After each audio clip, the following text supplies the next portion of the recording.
Hey guys, we're back again with your favorite series on creatives. As you know, I'm doing this sort of on my channel as a way to learn more about creativity, creative people, and I am here with Maurice Geddie, who is another incredible intro from Divine that you saw at the start of the series. And today I'm going to learn more about someone who's behind the camera quite a bit, but also a creator himself. Yes. Maurice, these guys hear from me all the time. They want to hear from you. Tell me more about you, sort of like your intro. I'll get like all of your socials up on the screen as well, but definitely if you could tell us more about sort of background, where you're from, what creed. So as she said, my name is Maurice Geddie. Most people know me as Reese or Reese the director. I've been curating for about 11 to almost 12 years. So my production is called WYK Production, and it stands for What You Know and Who You Know, because I just always felt like, I used to always hear that term, it's not what you know, it's who you know. Yeah. And I just felt like I put a lot of energy into all the things I do, so I'm like, it's not just about who you know, it's really about just like what you put into it, you know. So originally it started as an acting production. You know, I was running a theater production. I studied at Stella Adler Studio of Acting. So my vision was to be kind of like a Tyler Perry, put together a cast and we just go and spread awareness. But I kept meeting rappers. It was the weirdest thing. Like I would try to. Nobody wants that. Yeah, you know, and people would be like, I don't mind doing it, but like everyone I met was like a rapper / poet. So a friend of mine came up with this cool idea. He said you should like merge the rappers with the actors and create a show called Music and Monologues. And I'm like, that's a great name. So fast forward years later, I've just been curating shows, and how I got into filming, just pretty much cutting the middleman.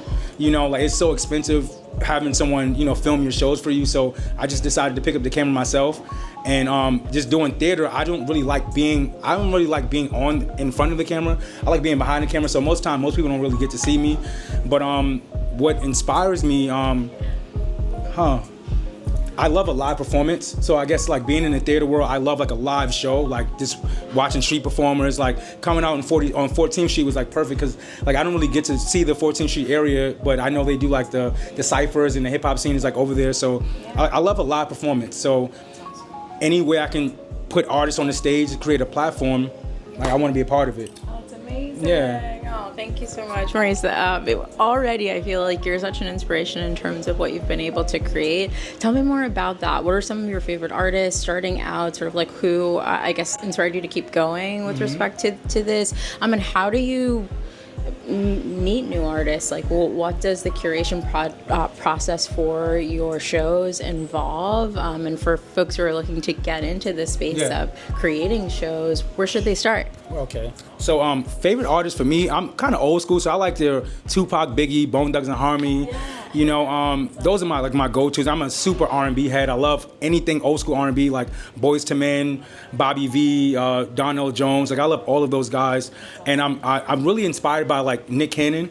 I feel like most people don't talk about Nick, but he's a great mogul, you know, and he creates a lot of platforms for tons of entrepreneurs and artists. So like I've been super inspired by what he does, you know. So that's been my whole idea, like creating this community, this family of people I can continuously work with. But how do I find new people? Social media, and just like I'm old school, so it's really word of mouth. Most people like to like just kind of like write people online, but I love to, if I see someone on the train, and you know, I just love networking with real people. You know, actually how I met Divine, like we met at a showcase powered by another curator. Her name is Bossed Up. She was the photographer at this show, and she and I just kind of exchanged information, and she had a show, and I came out and I just filmed some of the artists at her show, and she was like, hey, you know, how much do you charge to film, you know? And just kind of just a year later, we've been working so consistent, like twice a month, where she's curating shows and I'm behind the camera filming the media. If I can like refer any artists, I'll send artists out to her shows, and vice versa. You know, like actually I have a show coming up at Le Coup Cafe. It's right in Brooklyn. It's a Black-owned vegan restaurant, and it was referred by Divine. She did a show there, and then she was like, hey, like this location, they allow other curators to put shows together. So I'm like, I'm gonna reach out and see if I can do something there. And I have 42 artists that's performing at this next event. Like I'm extremely excited, but a little overwhelmed. Yeah, it's a big group of people that I have to deal with. And it's challenging. You know, I noticed that it gets more challenging when money's involved. You know, so like I'm really more open to like the free things, you know, because it makes it more easy. It's less pressure. Yeah, it's way less pressure. So like most things I do, I try to not attach money to it, because now you're not on my back about deadlines or things in that nature. So yeah, to like get in touch with me, I'm really open to any type of art. You know, I love like old school R&B, rap, you know, singing, anything in that aspect.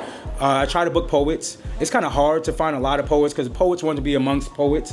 But you know, like I love poets, so I try to like open the show with some poetry, and then kind of lead into like the singers, maybe someone that does covers, and some. I have a few people that play instruments. So like, you know, I'm really big on that, like shedding light on those artists. Wow. Just trying to create a platform for artists. Yeah, oh, that's incredible. Definitely would also, because I think one of the things that strikes me about the shows that you curate is the community that you're building as a part of it. I guess I just wonder how community building and sort of like creating that connection between the artists plays a role in how you see sort of the future of your brand. I think that community building is something that, like, because of the internet, feels harder these days. Yes. So tell me more about how you're creating a space, creating a brand, creating a community through the work that you're doing. Well, I try to work with the same people. So definitely we build a rapport. We have like a good chemistry. I try to kind of stick and work with those same people. I'm really big on referrals. Like if I have a great relationship with you, I'm sure, like, hence how we met, Divine. I'm always gonna keep shouting her out. You know, like if you meet someone good, they'll refer you to someone else that's good. So I try to keep that connection, like just referrals. Show coming up, definitely would love to get a sense of sort of like future state. Where do you see the brand going in the next few years? What are some of the goals that you have? I know you mentioned Nick Cannon, which sounds like he's a great inspiration for you in terms of where you see the brand going, but definitely would love to get a sense of what you anticipate that looking like. Is that a series similar to some of the things that he's done or otherwise? And also some artists that maybe we can be on the lookout for, some works that they have coming out or events that folks can support. Yes. So one, definitely be on the lookout for my artist, Money Monet. She's an R&B artist, bringing that old nostalgic 90s sound. You know, she's really heavily inspired by Biggie Smalls, you know, being from Brooklyn, you know, so she's bringing that energy. And things to look out for, you said? Yeah. So honestly, I want to kind of transition and get back into theater, to acting.